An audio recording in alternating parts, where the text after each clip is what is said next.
The Metropolitan Museum of Art falls silent as Isabella Romano Blackwood, resplendent in midnight blue Valentino, despite being 8 months pregnant, descends the grand staircase with regal grace. 500 of fashion's elite watch in shock as she approaches the stage where her billionaire husband Max stands frozen mid-speech. Ladies and gentlemen, Isabella's voice rings clear through the hall.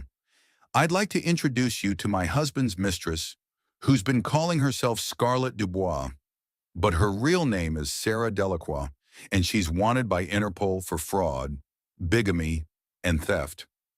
The screens around the hall illuminate with damning evidence as Max's perfect world crumbles before New York's high society and live fashion TV cameras. If you enjoyed this dramatic takedown of a cheating billionaire, hit that like button. Want more stories of powerful women getting sweet revenge?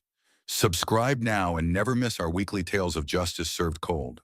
The golden lights of Milan Fashion Week cast a magical glow over the Palazzo della Stelline as Isabella Romano Blackwood adjusted the custom Valentino maternity gown that hugged her 6-month pregnant silhouette.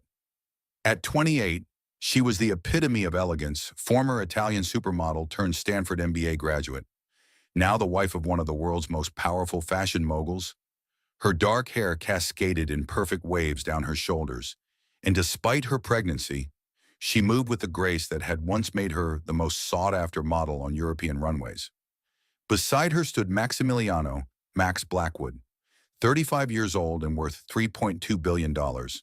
His Blackwood luxury empire controlled fashion houses from Milan to Tokyo, and his chiseled features and piercing blue eyes had graced the covers of Forbes, GQ, and Vanity Fair more times than any other CEO in fashion history.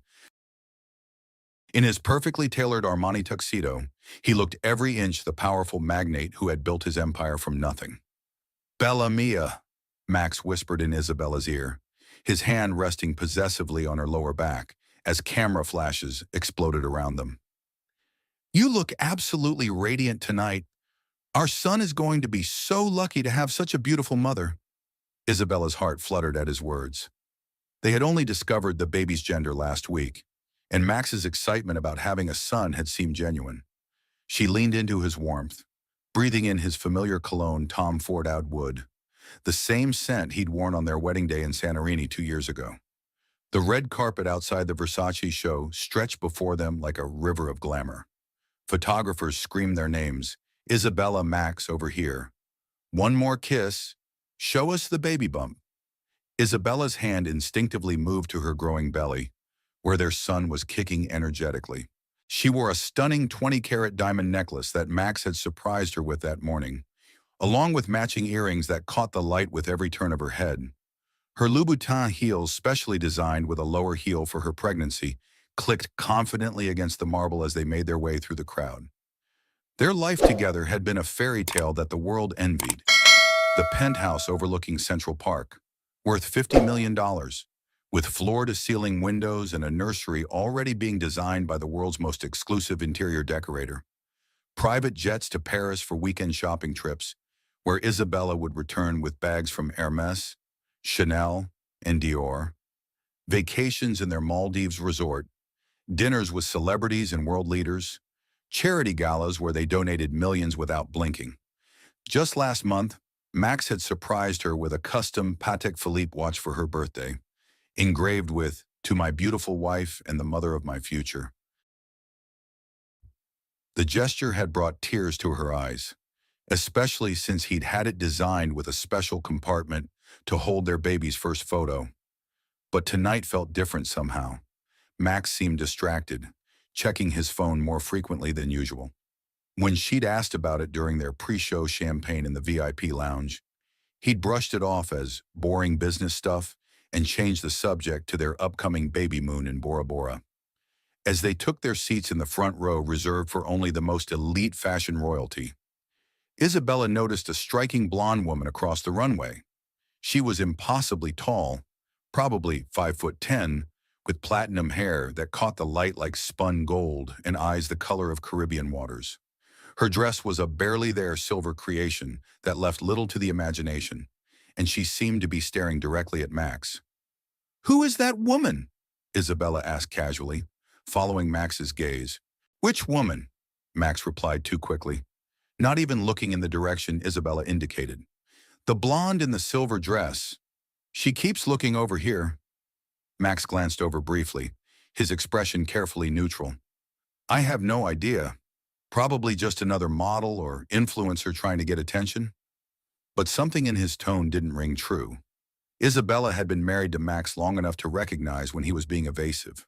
Still, she pushed the thought away. She was probably just being hormonal. Pregnancy had made her more sensitive and sometimes paranoid about things that were perfectly innocent. The Versace show began with thunderous music and spectacular lighting. Models strutted down the runway in creations that defied gravity and convention. Isabella found herself getting caught up in the artistry, remembering her own days on these very runways.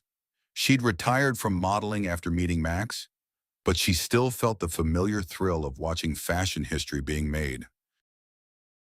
During intermission, Max excused himself to make some urgent calls. Isabella remained in her seat, chatting with Anna Wintour and Giorgio Armani about the collection. But she couldn't shake the feeling that something was off. Through the corner of her eye, she noticed that the mysterious blonde woman had also disappeared. When Max returned 20 minutes later, his hair was slightly mussed, and there was a faint trace of lipstick on his collar, a shade of red that Isabella definitely wasn't wearing. Her stomach knotted, but she forced herself to smile when he leaned over to kiss her cheek. "Sorry, Kara," he murmured. That call took longer than expected. The rest of the show passed in a blur for Isabella. She mechanically applauded at the appropriate moments, but her mind was racing. The lipstick could be innocent, air kisses were common in the fashion world. The mussed hair could be from the wind outside. But combined with the mysterious woman's stares and Max's distracted behavior, a cold dread was beginning to settle in her chest. After the show, they attended the exclusive after-party at Villa San Martino, a stunning Renaissance palace that had been rented out for the evening.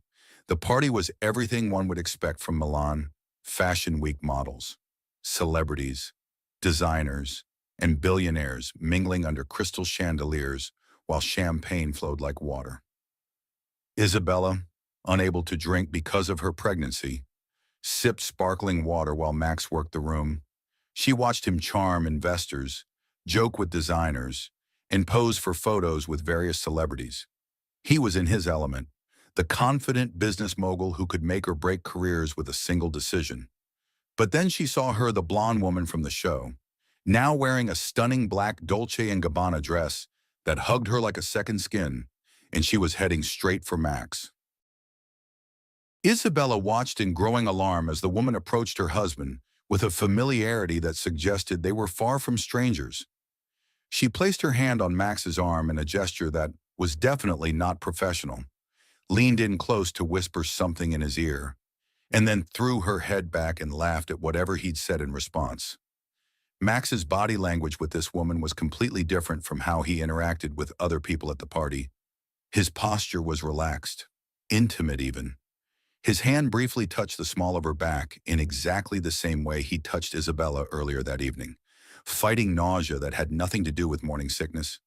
Isabella made her way across the crowded room. As she approached, she caught fragments of their conversation. "Tomorrow night at the usual place. Can't wait to finally. She'll never suspect." The woman noticed Isabella first.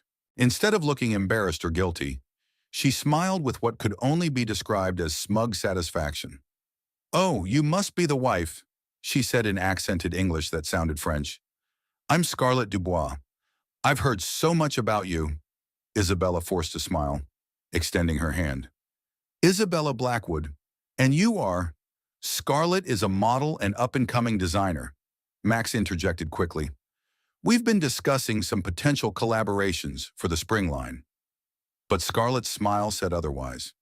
There was something predatory in her gaze as she looked Isabella up and down, taking in the pregnant belly with barely concealed disdain. "You're so maternal," she said, making the word sound like an insult.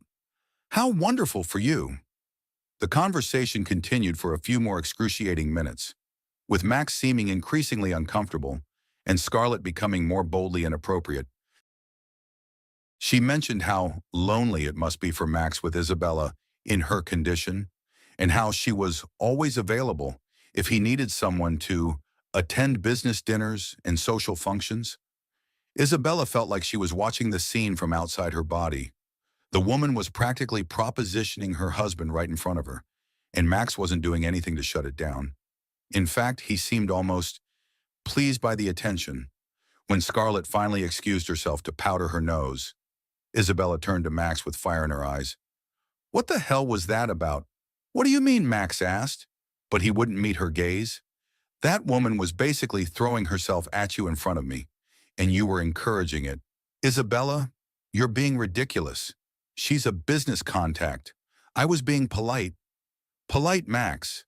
She practically invited herself to be your escort while I'm in my condition." And you smiled and nodded. Max's face darkened. "You're being paranoid and hormonal. This is exactly the kind of embarrassing scene I was afraid you'd make. Maybe you should go back to the hotel and rest." The words hit Isabella like a physical blow. In 2 years of marriage, Max had never spoken to her so dismissively, so coldly. She stared at the man she'd thought she knew, feeling like a stranger was looking back at her. "Fine," she said quietly, her voice barely containing her hurt and anger. "I'll go back to the hotel.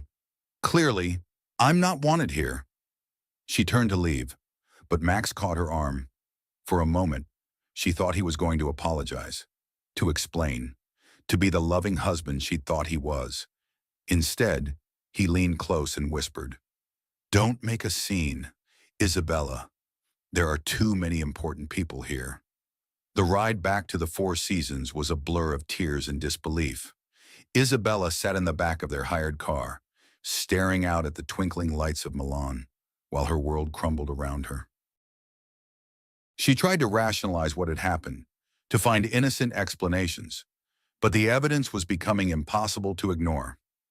Back in their suite, a sprawling presidential accommodation with marble bathrooms and silk curtains, Isabella changed into her silk pajamas and tried to call Max. It went straight to voicemail. She tried again an hour later. Still voicemail. At 2 a.m., she was still awake, sitting by the window with her hands on her belly, talking softly to her unborn son. "Your daddy is going through something, baby," she whispered. "But mommy will protect you, no matter what." That's when she saw the Instagram notification on her phone. A fashion blogger had posted a story from the after party, and in the background of one of the videos, she could clearly see Max and Scarlett in what looked like an intimate conversation. Their body language was unmistakable. This was not a business discussion. Isabella screenshot the video and then, with trembling fingers, began to search Scarlett Dubois online. What she found made her blood run cold. Photo after photo of Scarlett with various wealthy men at exclusive events, articles about her meteoric rise in the fashion world, and in several recent photos, barely visible in the background, was Max. The final straw came when she found a paparazzi photo from 2 weeks ago, when Max had supposedly been in London on business. The photo showed him and Scarlett having what looked like a romantic dinner at Le Bernardin in New York. Isabella had been at a pregnancy yoga class that same evening, believing her husband was thousands of miles away. Isabella's hands shook as she realized the truth. This wasn't a recent attraction or a moment of weakness. This was a full-blown affair that had been going on for weeks, possibly months. While she'd been glowing with pregnancy, planning their future as a family, decorating their baby's nursery, Max had been living a double life. The baby kicked hard, as if sensing his mother's distress. Isabella placed both hands on her belly and made a promise. "Mommy is going to find out the truth, little one, and if Daddy has betrayed us, we're going to make sure he never hurts us again." She picked up her phone and dialed the one person she could trust completely, her best friend Lucia Moretti, a top divorce attorney in Rome. Despite the late hour, Lucia answered on the second ring. "Isabella, what's wrong?" Through tears, Isabella began to tell her story, but even as she spoke, she was already planning her next move.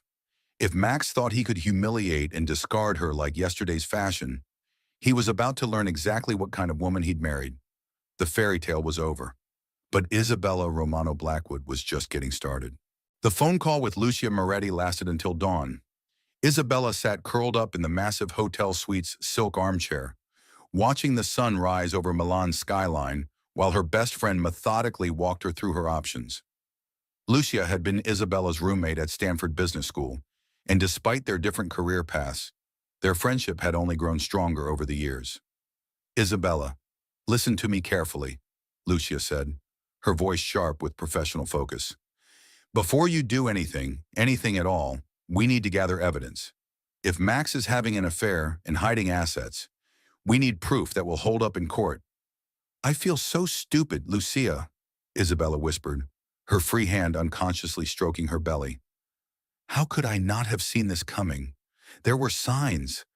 "Stop that right now. You're not stupid. You're pregnant and trusting your husband, which is what any reasonable person would do. Now, I need you to think, has Max's behavior changed in other ways? Financially, I mean, new accounts, unusual expenses, anything like that?" Isabella's mind raced back over the past few months. "Actually, yes, he's been getting a lot of mail from banks I don't recognize.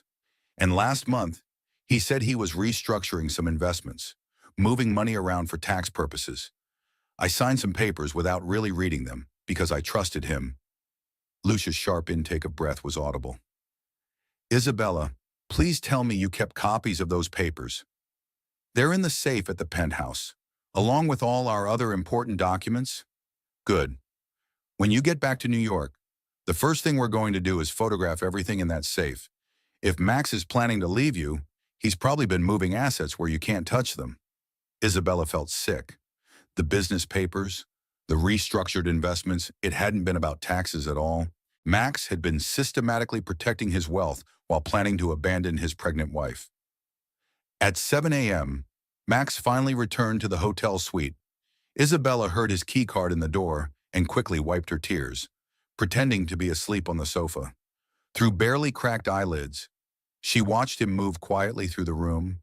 His tuxedo was rumpled, his hair disheveled, and there was a satisfaction in his posture that made her stomach turn. He headed straight for the shower without even checking on her. 20 minutes later, he emerged fresh and clean, as if the night had never happened. Isabella continued her pretense of sleep, listening as he made quiet phone calls in Italian, a language he thought she didn't understand well enough to follow complicated conversations. But Isabella had spent 2 years in Italy during her modeling career. She understood every word. "Scarlet, amore, last night was incredible," he whispered into the phone. "I can't wait until this charade is over and we can be together openly." No, she suspects nothing. The pregnancy makes her emotional and paranoid, but that actually works in our favor. "Soon, Bella, very soon. The lawyers say another month to finalize the asset transfers, and then we can file for divorce. She'll get the minimum required by law. Nothing more." Isabella's heart shattered into a million pieces, but she forced herself to remain motionless. Every word was like a dagger, but she needed to hear everything. "The penthouse will be yours, of course, and the Hampton house. I've already had my assistant start looking at boarding schools for the baby Swiss institutions with excellent reputations. Children are so resilient, and honestly, Isabella was never going to be much of a mother anyway. Too self-absorbed." That was when Isabella nearly broke her cover.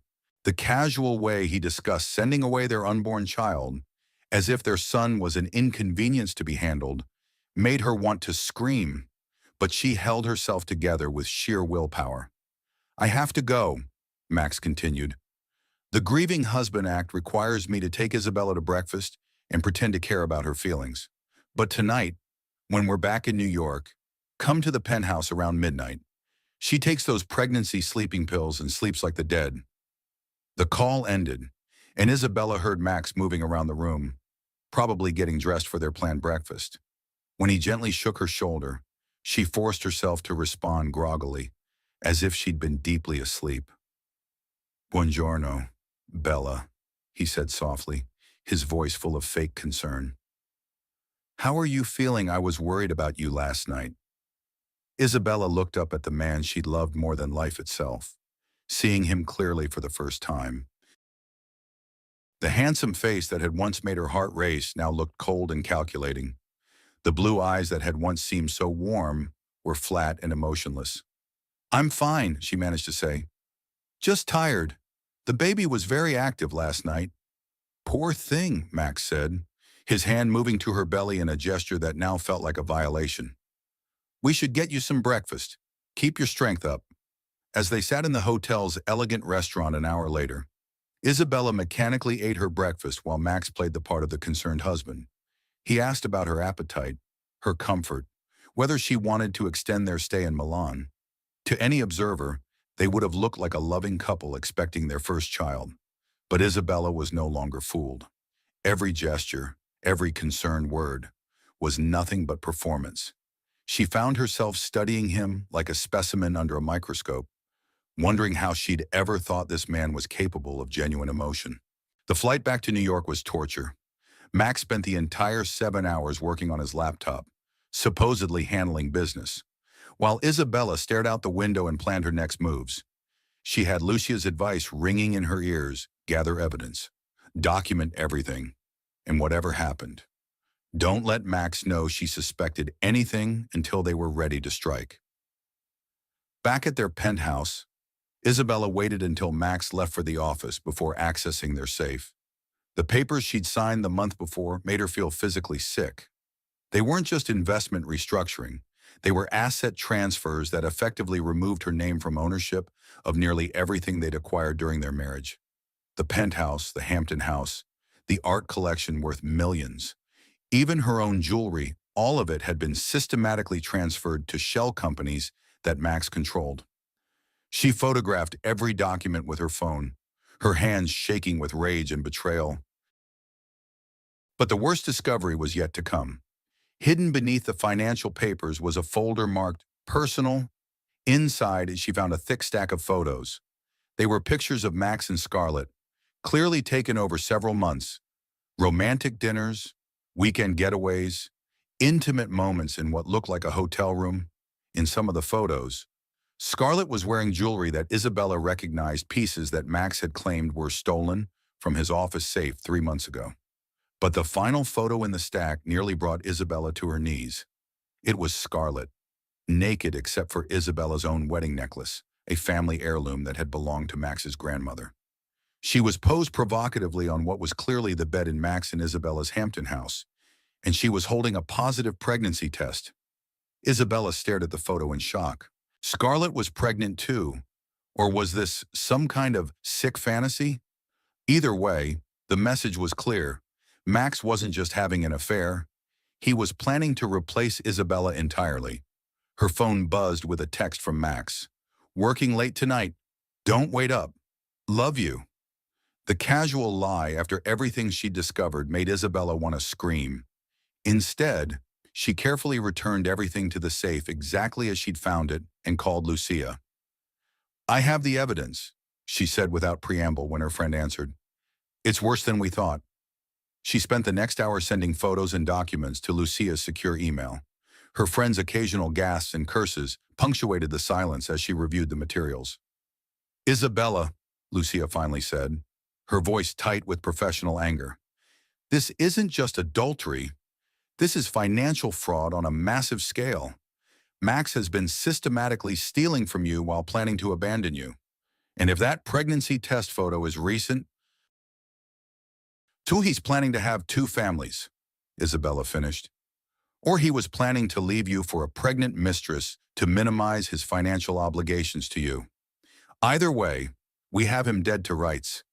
But Isabella, I need you to promise me something. Don't confront him. Don't let him know you know.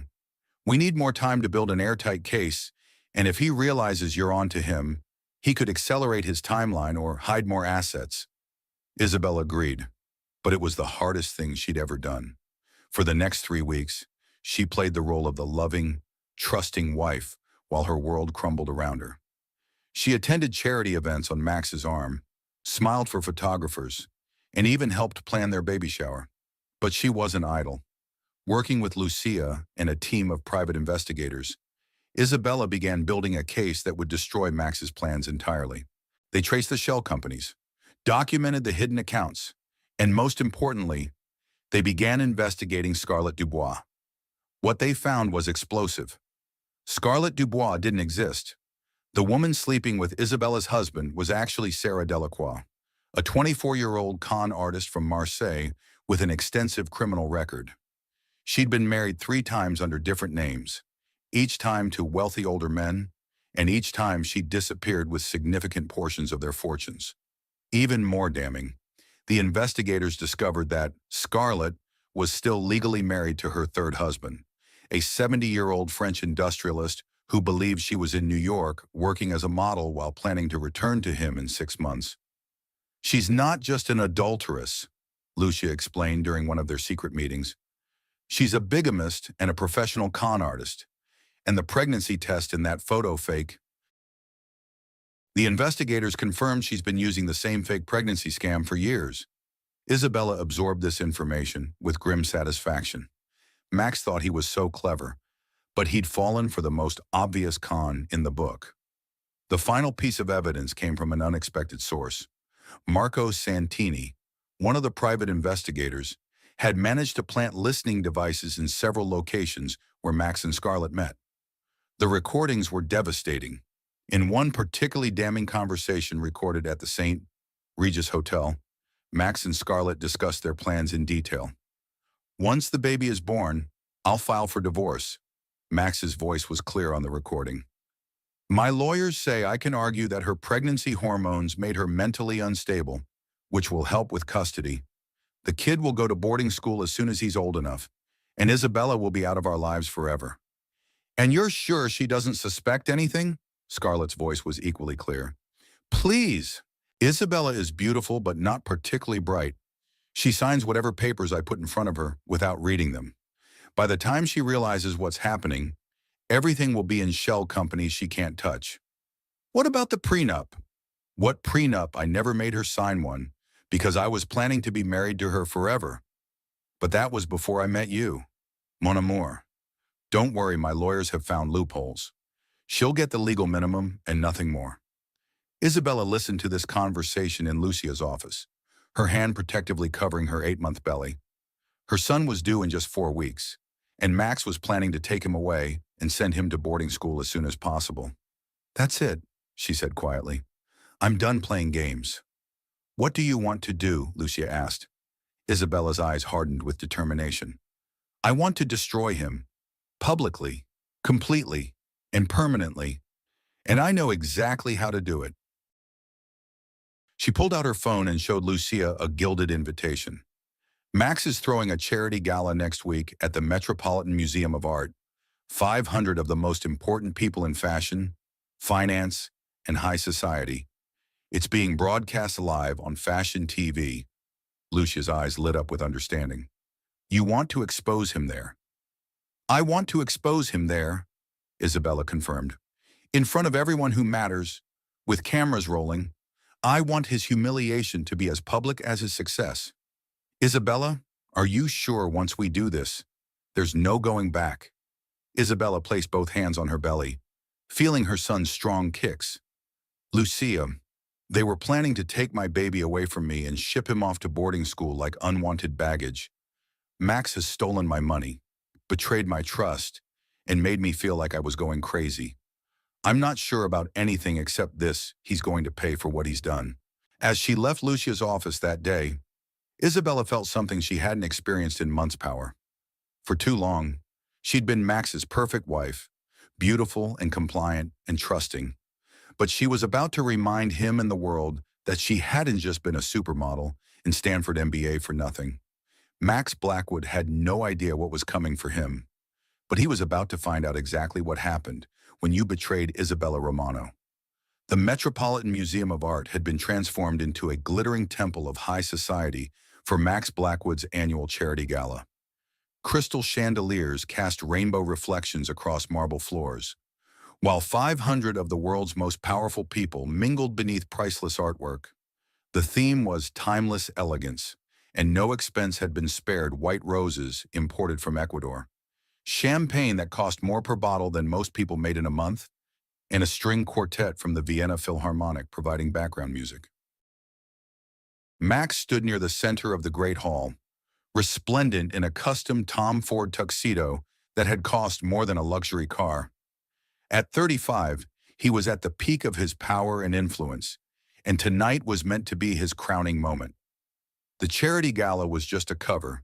This was the night he planned to publicly announce his engagement to Scarlett Dubois, cementing his transition from married family man to bachelor billionaire. Scarlett moved through the crowd like a predator in a flowing red Elie Saab gown that left little to the imagination. Her platinum blonde hair was swept into an elaborate updo, and she wore a stunning ruby necklace that had mysteriously appeared in Max's jewelry collection just weeks after Isabella's stolen pieces went missing. To the assembled guests, she looked like the perfect society girlfriend: young, beautiful, and sophisticated. Isabella was conspicuously absent. Max had told everyone who asked that she was on bed rest due to pregnancy complications, playing the concerned husband while secretly relieved not to have his heavy, emotional wife cramping his style. In just a few minutes, he would take the stage, make his carefully rehearsed speech about new beginnings, and reveal his engagement to Scarlett. What he didn't know was that Isabella was already in the building. She had entered through the museum staff entrance an hour earlier, wearing a simple black coat and keeping her head down. Alessandro Marchetti, CEO of Marchetti Media Group and Max's biggest business rival, had provided her with press credentials that identified her as a journalist for his company's fashion magazine. Her pregnancy was easy to conceal under the loose-fitting coat, and with her hair pulled back and minimal makeup, she looked nothing like the glamorous socialite the guests would expect to see. Isabella had positioned herself in the museum's research library, a quiet space overlooking the Great Hall where she could observe everything through the massive windows. Lucia was with her, along with Marco Santini and two FBI agents who had become very interested in Max's financial activities once they'd seen the evidence Isabella had gathered. "Are you ready for this?" Lucia asked, her hand on Isabella's shoulder. Isabella looked down at the Great Hall, watching Max charm donors and accept congratulations on his upcoming announcement. Her heart felt like ice in her chest, but her resolve was absolute. "He's been ready to destroy my life for months," she said quietly. "I'm more than ready to return the favor." At exactly 9 p.m., Max moved toward the small stage that had been erected in front of the Temple of Dender. The crowd gradually quieted as he took the microphone, his practiced smile beaming across the assembled elite of New York society. "Ladies and gentlemen," Max began, his voice carrying perfectly through the hall's acoustics. "Thank you all for joining me tonight for what I hope will be an unforgettable evening." Isabella had heard that voice whisper sweet lies in her ear for 2 years. Tonight, she was going to make sure the world heard the truth. "Before we continue with tonight's festivities," Max continued, "I have a personal announcement to make. As many of you know, the past year has brought significant changes to my life." That was Isabella's cue. She stood up in the library, her hand moving to the microphone system that Alessandro's technical team had installed earlier. With the press credentials Alessandro had provided, she had legitimate access to the museum's audio-visual systems. "Excuse me?" Isabella's voice suddenly boomed through the Great Hall's speaker system, cutting off Max mid-sentence. "I'm afraid there's been a mistake." 500 heads turned in confusion, searching for the source of the interruption. Max's face went pale as he recognized his wife's voice, but he couldn't see where she was speaking from. "You see," Isabella continued, her voice carrying clearly through the stunned silence, "the man on that stage has been telling you all that his wife is on bed rest due to pregnancy complications. But I'm here to tell you that's just one of many lies Max Blackwood has been telling." Isabella stepped out of the library and onto the museum's grand staircase, finally becoming visible to the crowd below.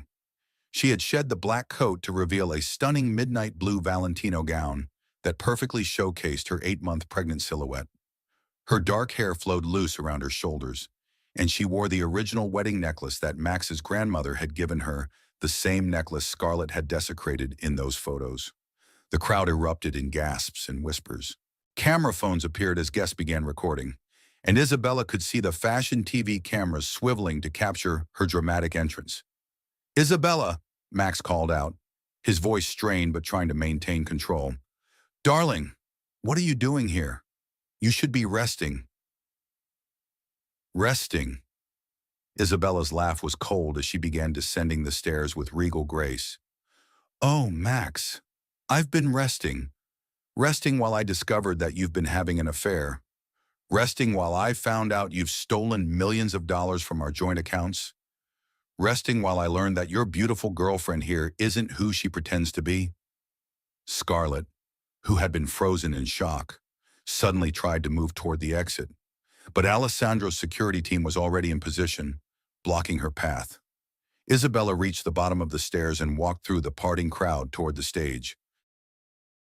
The assembled guests, Anna Wintour, Giorgio Armani, the CEOs of every major fashion house, politicians, celebrities, and socialites watched in fascination as one of the most powerful couples in their world imploded in real time. "Ladies and gentlemen," Isabella said as she approached the stage, "I'd like to introduce you to my husband's mistress, who's been calling herself Scarlett Dubois. But her real name is Sarah Delacroix, and she's wanted by Interpol for fraud, bigamy, and theft." The massive screens that had been set up around the hall suddenly lit up with Sarah's real identification documents, police reports from 3 different countries, and photos of her with her other victims. Isabella had spent weeks preparing this presentation with Lucia and Marco, and every detail was devastating. "Sarah here has been married 3 times under different names," Isabella continued, her voice growing stronger with each word. "She's currently still married to a 70-year-old French industrialist who thinks she's in New York pursuing her modeling career. But what she's actually been pursuing is my husband's wallet." Max tried to regain control of the situation. "Isabella, you're clearly having some kind of breakdown," he said into his microphone. "The pregnancy has made you paranoid and delusional? Security. Please escort my wife to a security isn't going anywhere." Isabella cut him off. "And neither am I. Not until everyone here knows exactly what kind of man you really are." The screens changed again, this time showing financial documents that detailed Max's systematic theft of their joint assets. Bank statements, shell company registrations, and asset transfers painted a clear picture of a man who had been planning to abandon his pregnant wife while leaving her with nothing. "While I was planning our baby's nursery," Isabella said, her hand moving protectively to her belly, "Max was planning to steal our baby's inheritance. While I was choosing names for our son, Max was choosing boarding schools to send him to so that he wouldn't interfere with his new life." The crowd was completely silent now, hanging on every word. Anna Wintour had her hand pressed to her mouth in shock. Giorgio Armani was shaking his head in disgust. Even the waitstaff had stopped serving to listen. But Isabella wasn't finished. The screens changed once more, this time showing photos from the hidden surveillance that Marco had installed. Max and Sarah in compromising positions, planning Isabella's downfall, discussing how to minimize her divorce settlement and take custody of her son. "And just so there's no confusion about the timeline," Isabella said, "here are photos of Max and Sarah's affair going back 8 months. Yes, 8 months. My husband started cheating on me when I was 3 months pregnant with his child." The audio recordings began playing through the sound system. Max's voice, crystal clear, discussing Isabella like she was an inconvenient business problem to be solved. Sarah's laughter as they planned to steal Isabella's jewelry and move her into the penthouse. Their casual discussion about sending Isabella's unborn child to boarding school in Switzerland. "The kid will go to boarding school as soon as he's old enough, and Isabella will be out of our lives forever." Max's recorded voice echoed through the hall. The effect on the crowd was electric. These were people who valued family, legacy, and loyalty above all else. To hear Max casually dismiss his own child was beyond the pale. Sarah finally broke. "This is all lies," she screamed, her French accent becoming more pronounced under stress. "She's a crazy pregnant woman who can't accept that her husband doesn't love her anymore." Is it lies? Isabella asked calmly. She pulled out her phone and held it up. Because I have video from Milan Fashion Week showing exactly how this all started. The screens lit up with the Instagram video Isabella had captured that night in Milan. Max and Sarah in bed together, partially clothed, with Sarah wearing Isabella's missing jewelry while they mocked the stupid pregnant wife who would never suspect anything. The crowd's shock turned to outright hostility toward Max and Sarah.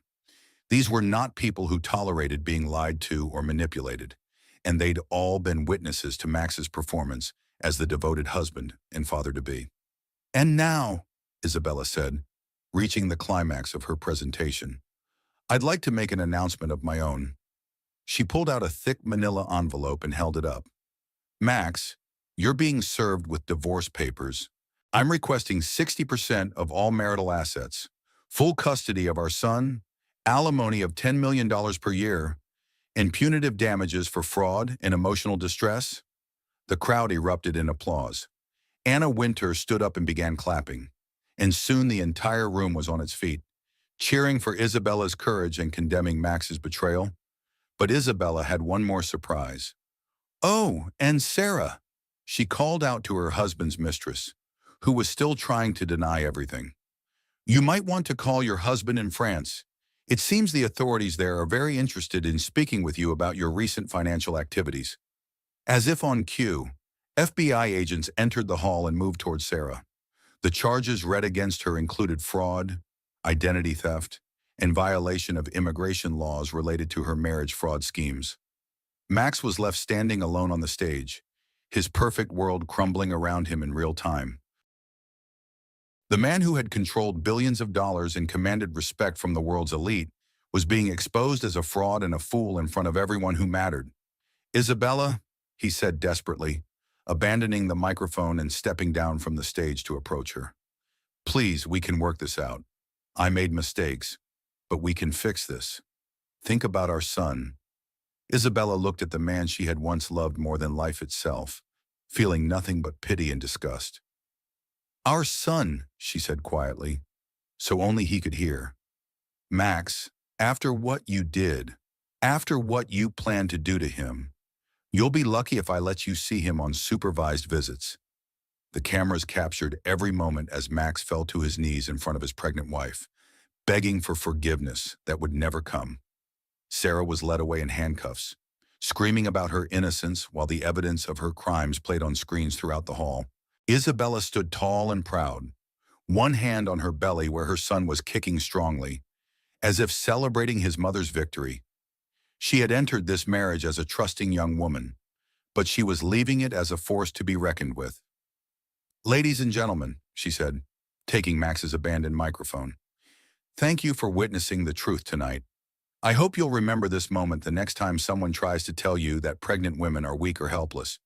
We're protecting the future, and we'll fight anyone who threatens it.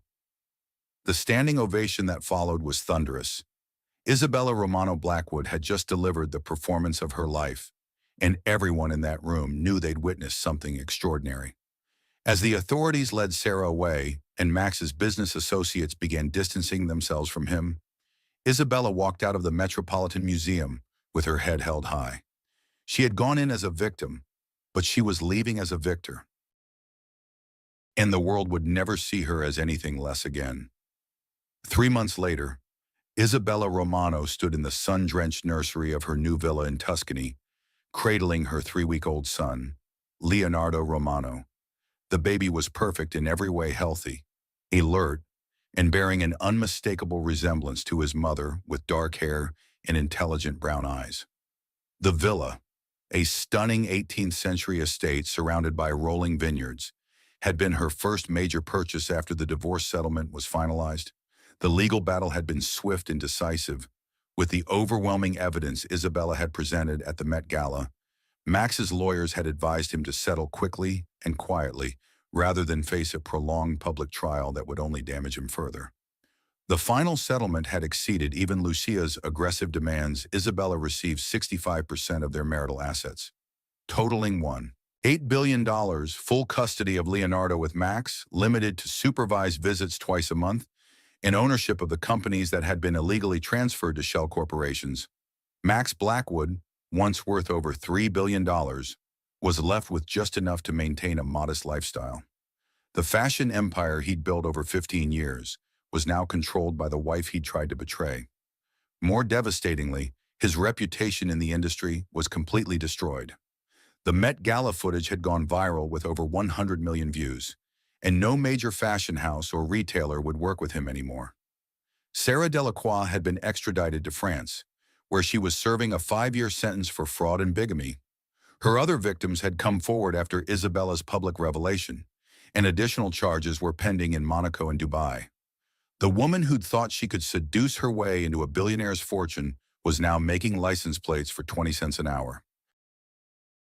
But Isabella's triumph wasn't just about revenge, it was about transformation. She had used her newfound wealth and freedom to build something meaningful. The Romano Foundation, her charitable organization, was already making headlines for its innovative approaches to supporting women escaping abusive relationships and providing legal aid for victims of financial fraud. More importantly, Isabella had discovered a passion for business that went far beyond her Stanford MBA.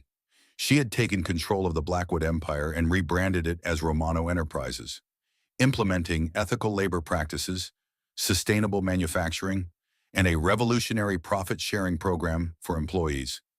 Under her leadership, the company's stock price had actually increased by 40%, as investors responded positively to her vision and transparency. The fashion world, which had initially been shocked by the scandal, now saw Isabella as a transformative figure. She graced the covers of Vogue, Forbes, and Time, not as a billionaire's wife, but as a self-made business leader and advocate for women's rights. Her story had inspired countless women to stand up against financial abuse and relationship betrayal. On this particular morning, Isabella was expecting a visitor. Alessandro Marchetti was coming to discuss a potential business partnership, but their relationship had evolved into something much deeper than professional collaboration. Over the months since the Met Gala, Alessandro had proven himself to be everything Max had never been: honest, supportive, and genuinely interested in Isabella as a person rather than as an accessory. The sound of a car in the gravel driveway announced his arrival. Isabella looked down at Leonardo, who was sleeping peacefully in her arms. "Uncle Alessandro is here." "Little one," she whispered. "He's been very good to us." Alessandro appeared in the nursery doorway, his tall frame filling the space. At 38, he was distinguished rather than flashy, with silver threading through his dark hair and laugh lines around his eyes that spoke of genuine warmth. He was holding a small wrapped gift and moved quietly so as not to wake the baby. "He's grown so much since last week," Alessandro whispered, settling into the chair beside Isabella's. "He's going to be tall like his mother." Isabella smiled, noting how Alessandro never mentioned Leonardo's resemblance to Max. The baby's paternal genetics were undeniable, but Alessandro treated Leonardo like any loving uncle would, focused on the child's future rather than his unfortunate parentage. "I brought him something," Alessandro said, offering the small package. "It's never too early to start thinking about his education." Isabella unwrapped the gift carefully with one hand, revealing a beautiful leather-bound first edition of The Little Prince in Italian. The inscription inside read, "For Leonardo, may you always see with your heart, Uncle Alessandro." "It's beautiful," Isabella said, touched by the thoughtfulness. "He'll treasure this when he's older." They sat in comfortable silence for a moment, watching Leonardo sleep. This was what Isabella had never had with Max Peace: genuine affection, and the sense that she was valued for who she truly was, rather than how she looked on his arm. "I have news about the New York expansion," Alessandro said eventually, pulling out his tablet to show Isabella the latest projections.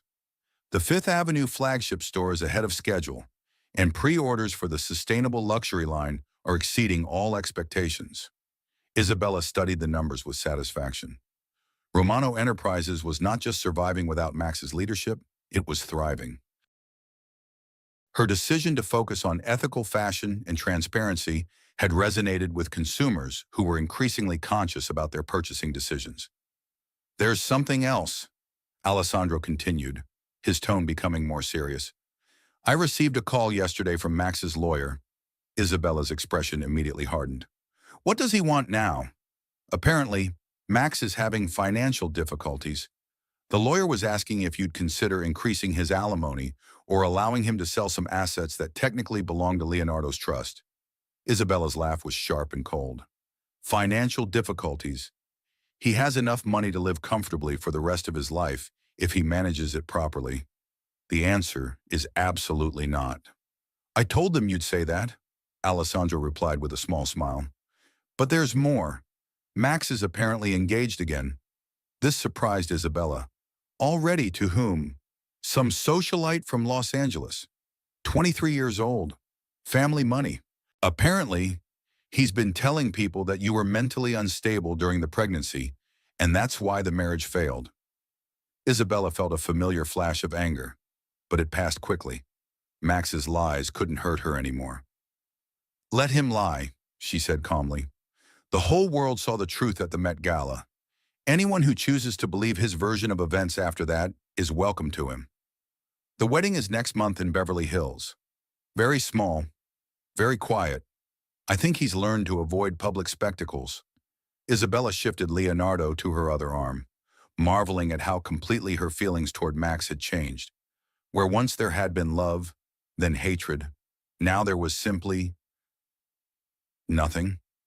He was irrelevant to her life except as a twice-monthly inconvenience when he came for his supervised visits with Leonardo. "I hope she makes him happy," Isabella said, and was surprised to realize she meant it. "Maybe a wife who actually wants to be with him will inspire him to be a better person." Alessandro studied her face carefully. "You really mean that, don't you?" "I do. I wasted 2 years of my life on a man who didn't deserve me, and I spent months being angry about it. But anger is exhausting, and I have better things to do with my energy now." As if to emphasize her point, Leonardo stirred in her arms and opened his dark eyes. At 3 weeks old, he was already alert and curious about the world around him.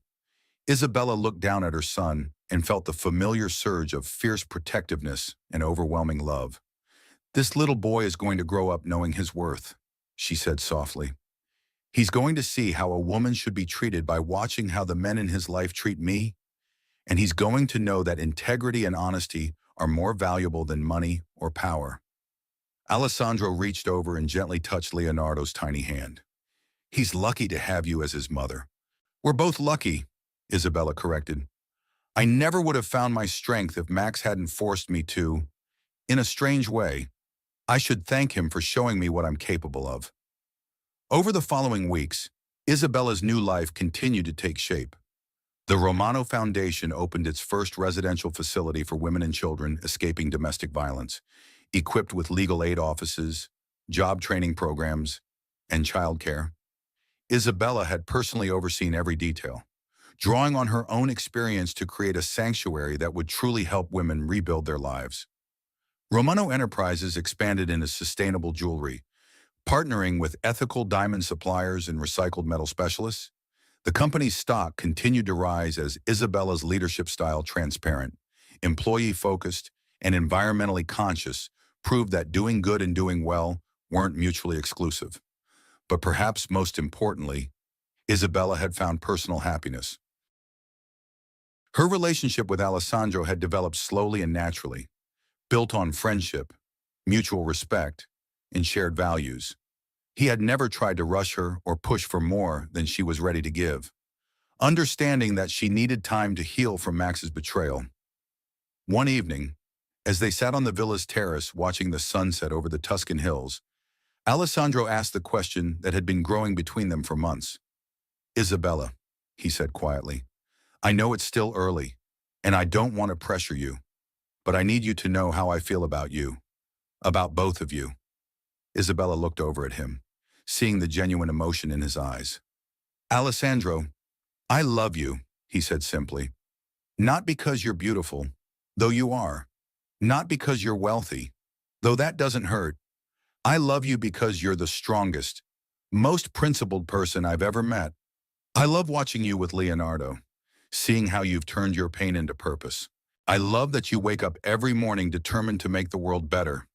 Isabella felt tears pricking her eyes. This was what real love sounded like, not the flowery promises and empty gestures that Max had offered, but recognition of who she truly was. I love you too, she said, reaching for his hand. But I need you to understand something. Leonardo will always come first. I will never again let a man make me choose between my child and my happiness. I wouldn't want it any other way, Alessandro replied. That little boy is part of you, which makes him part of us. I want to help you raise him. If you'll let me, I want to show him what a real man looks like, what real love looks like. Isabella squeezed his hand tightly. For the first time since her marriage to Max had imploded, she felt genuinely excited about the future. The final chapter of Isabella's transformation came 6 months later, when Max made his last attempt to regain control over some aspect of her life. His new wife had apparently been pressuring him to get more money from his crazy ex-wife, and he'd filed a motion asking for increased visitation and reduced alimony payments. The hearing was held in a small family court in Manhattan, far from the media circus that had surrounded their divorce. Max arrived with his young blonde wife, who looked uncomfortable and out of place in the serious legal setting. Isabella came alone, having told Lucia that she wanted to handle this herself. Max looked older, smaller somehow. The confident billionaire who had once commanded boardrooms and runways had been replaced by a man whose shoulders seemed permanently hunched with defeat. When he saw Isabella enter the courtroom, his expression was a mixture of regret and desperate hope. Isabella had deliberately chosen her outfit with care, a perfectly tailored navy suit that projected authority and confidence. With her grandmother's pearls as the only jewelry, she looked every inch the successful businesswoman she had become. And the contrast with the man who had once dismissed her as not particularly bright was stark. The judge reviewed Max's petition quickly and then looked up with obvious skepticism. Mr. Blackwood, you're asking for increased visitation with your son, but your current visitation records show that you've missed 40% of your scheduled visits over the past 6 months. Can you explain this inconsistency? Max stumbled through an explanation about business travel and adjustment difficulties, but it was clear that his heart wasn't really in it. Isabella watched him with something approaching pity. This was a man who had never learned to value what he had until it was gone. When the judge asked for Isabella's response, she stood with quiet dignity. Your Honor, I have no objection to my ex-husband seeing his son, provided the visits remain supervised. However, I do object to his characterization of our son as a burden that interferes with his new life. Leonardo is a bright, happy child who deserves to be wanted by both of his parents, not treated as an obligation. She paused in looking directly at Max. As for the financial request, Mr. Blackwood received a generous settlement that allows him to live comfortably. If he's having financial difficulties, perhaps he should examine his spending habits rather than asking for money that was designated for his son's future. The judge's ruling was swift and decisive. Max's visitation would remain unchanged. His financial obligations would actually increase to account for inflation, and any future modifications would require demonstrated commitment to his parenting responsibilities. As they left the courthouse, Max approached Isabella hesitantly. Bella, he said, using the pet name that had once made her heart flutter. Could we talk just for a minute? Isabella looked at the man who had once been the center of her universe and felt nothing but mild curiosity. What do you want to say? Max, I made mistakes. Terrible mistakes. I know I hurt you, and I know I probably can't fix that, but I want you to know that I regret everything, every single choice I made. Isabella studied his face, seeing genuine remorse there for the first time. I believe you do regret it, she said calmly. But Max, you don't regret hurting me. You regret the consequences of hurting me. There's a difference. Max's face crumpled slightly. Isabella, I loved you. I did. I got lost. The power, the money, the attention, it all went to my head. I started thinking I deserved more, that I was entitled to have everything I wanted. And what you wanted was a younger woman and a life without responsibility, Isabella finished. I understand, Max, but that's exactly why we can never go back. You didn't just cheat on me, you planned to steal my son's inheritance and send him away so he wouldn't inconvenience your new life. That's not a mistake or a moment of weakness. That's who you are. She adjusted her purse strap and prepared to leave. I hope your new wife makes you happy, Max. I really do. And I hope you learn to be a better father to Leonardo than you planned to be originally. But this conversation doesn't change anything between us. As Isabella walked away, Max called after her one last time. Bella, do you think you'll ever be able to forgive me? Isabella paused at the courthouse steps and turned back to look at him. I already have forgiven you. Max, forgiveness doesn't mean I trust you or want you in my life. It just means I'm not carrying anger around anymore. I'm too happy now to waste energy on resentment. And with that, Isabella Romano walked out of Max Blackwood's life forever, except for the twice-monthly visits where he would see his son and remember everything he had thrown away. 6 months later, Isabella and Alessandro were married in a small ceremony at the Tuscan villa, with 2-year-old Leonardo as their ring bearer. The guest list was limited to family and close friends, no media, no spectacle. Just the simple celebration of two people who had found real love. As Isabella danced with her new husband under string lights in the vineyard, with Leonardo sleeping peacefully in his grandmother's arms nearby, she reflected on the journey that had brought her here. The woman who had once defined herself through her husband's success had become a force of nature in her own right. The mother who had once feared for her son's future had built him a legacy of integrity and strength. Isabella Romano Marchetti was living proof that sometimes the worst betrayal can become the greatest gift if you're strong enough to unwrap it and brave enough to claim what's inside. And as she looked up at the stars over Tuscany, holding the hand of a man who loved her for exactly who she was, Isabella knew that her story was just beginning. She had survived the destruction of her old life and built something infinitely better from the ashes. The fairy tale was over, but the real story, Isabella's story, would last forever.